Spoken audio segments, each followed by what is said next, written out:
La Ludoteca de Leú, en el marco de las festividades del Día del Patrimonio,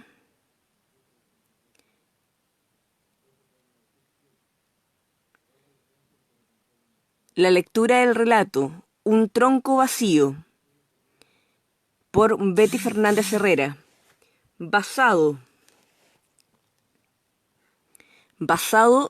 en la familia Fuentes Catrimán de Morhuilla. Un tronco vacío. Iré de casa hoy. No se le va a ocurrir morirse mientras yo no estoy, dije, y salí de su habitación. Recuerdo que se lo pasaba sentado en su tronco y me contaba historias de la familia. Yo le prendía los cigarros, unos derby tremendos que fumaba, mientras evocaba tiempos antiguos. Mi abuelo, Manuel Meliñir Payán, salió de Antiquina, cerca de Tirúa, en 1922, a los 11 años de edad, junto a sus dos hermanos.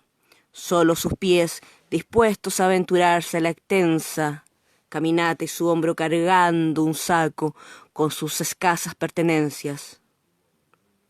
Dormían en el camino, donde los agarraba la noche, comían harina tostada con agua de chorrillo o cualquier cosa que sustentara sus estómagos provisoriamente. El destino, la ciudad de Arauco. Les dijeron que tenían un pariente allí, pero lo que los impulsaba a seguir camino no estaba en ese lugar. Tenían la esperanza de llegar a las minas, pues habían oído que se ganaba plata en ellas. Pasaron por Lebu, observando con atención la plaza de armas y sus pequeños árboles. Luego caminaron sobre un puente de madera que cruzaba el río. Fueron recorriendo los lugares, buscando mar, pues sabían que allí encontrarían comida. Llegaron a Locobe, tuvieron que aprender a mariscar, para comer, para sobrevivir. Comían chapes, caracoles, comían. De hambre no se iban a morir. Consiguió pega en la hacienda y conoció a mi abuela Rosario Cachileo Antilef. Él trabajaba en el campo. Él trabajaba en el campo. Le pagaban una chaucha por día para que hiciera siembra. Era muy bueno el patrón, decía él. Mi abuela lavaba la ropa de los patrones y hacía aseo. Su mamá trabajaba de partera. Hartos adinerados de Arauco disponían de sus servicios con frecuencia. Su nombre era Petronila Antilef. Tuvo 3 hijos, Irma, Rubén y Rosario. Su marido, Ernesto Catrileo, murió cuando los niños eran pequeños. Los hermanos de Manuel estuvieron un tiempo en Locobe. Un día pasó un cura. Antes de bautizarlos les preguntó sus nombres. Como no les gustaba su apellido, recordaron que tenían un pariente de apellido Bustos y cambiaron su apellido. Ahora eran Bustos Payán. Luego emprendieron camino a las minas. Mi abuelo decidió no acompañar a sus hermanos. Se quedó en Locobe, trabajando en el campo. Estaba enamorado de mi abuela. Otro día pasó un cura, Ramón Puntí Puyol, y los casó. Y nacieron los hijos, puros hombres. El patrón estaba contento. Manuel supo en el año 1948 de unos franceses que llegaron a Morhuilla, los Lascorret. Le comentaron que estaban dando Puebla y aceptaban con hijos.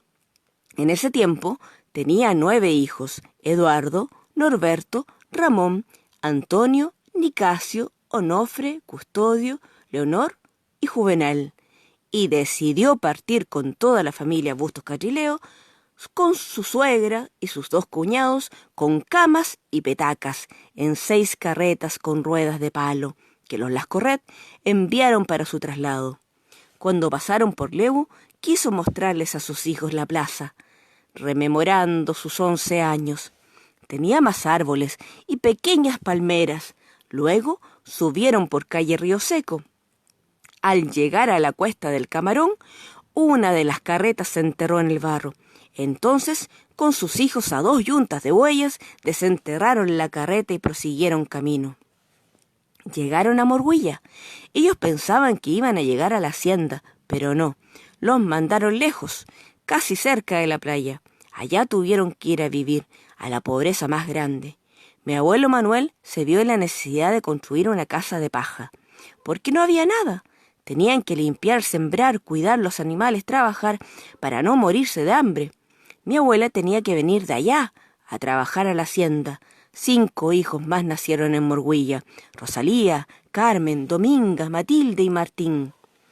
El patrón se llamaba Lauren Lascorret Laviaguerre, pero lo llamaban Don Lorenzo. Junto a su esposa, Florinda Muñoz Grandón, tenía 4 hijos: María Isabel, Irma Graciela, María Raquel y Juan Bautista Lascorret. Los Lascorret tenían máquinas, llegaron con toda la tecnología. Su mayor producción era el trigo.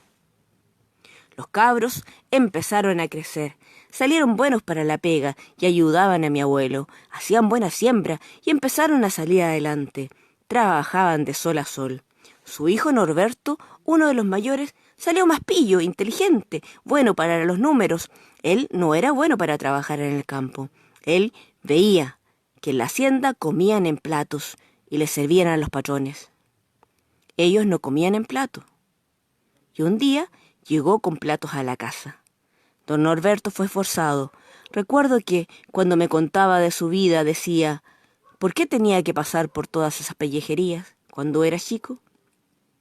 Y a los 15 años decidió que no se iba a quedar así. Yo voy a sacar a toda esta familia adelante. Y así lo hizo. Mi abuelo no estaba muy contento. Él prefería que todos se quedaran en el campo picoteándole el poto a los bueyes.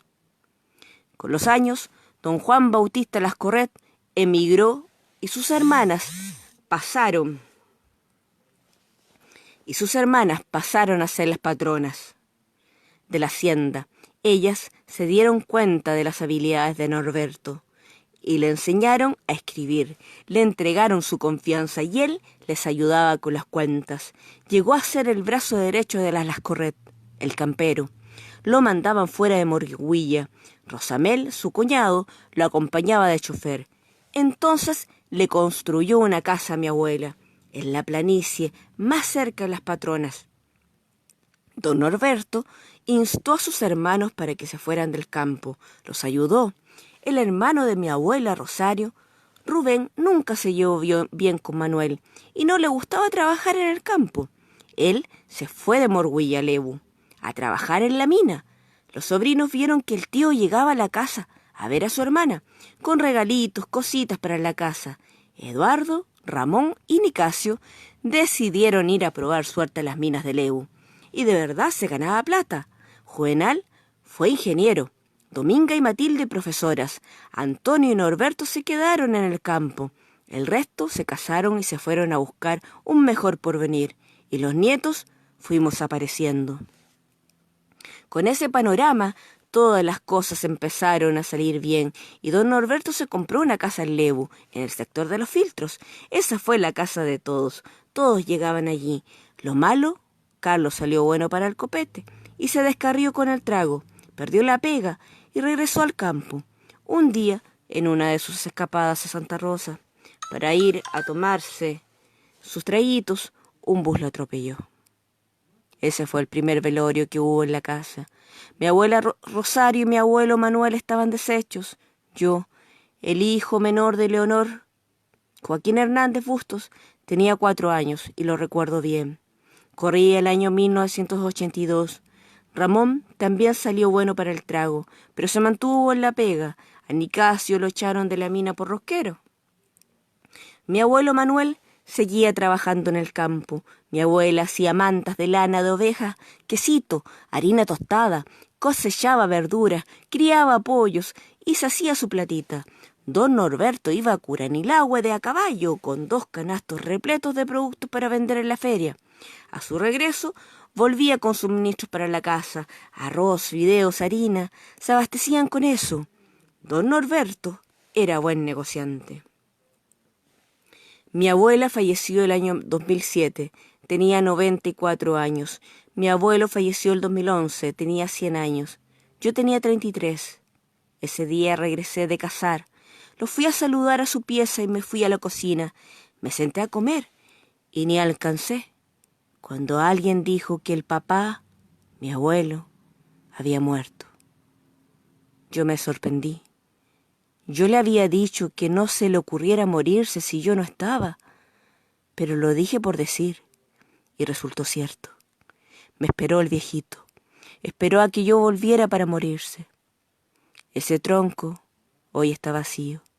Me siento en él, enciendo mi cigarrillo y recuerdo estas historias que mi abuelo Manuel Bustos Payán me contaba sentado en ese tronco, mientras yo, cabro chico, le prendía los cigarros, unos derby tremendos que se fumaba mientras se evocaba tiempos antiguos, la historia de esfuerzo y perseverancia de la familia Bustos Cachileo.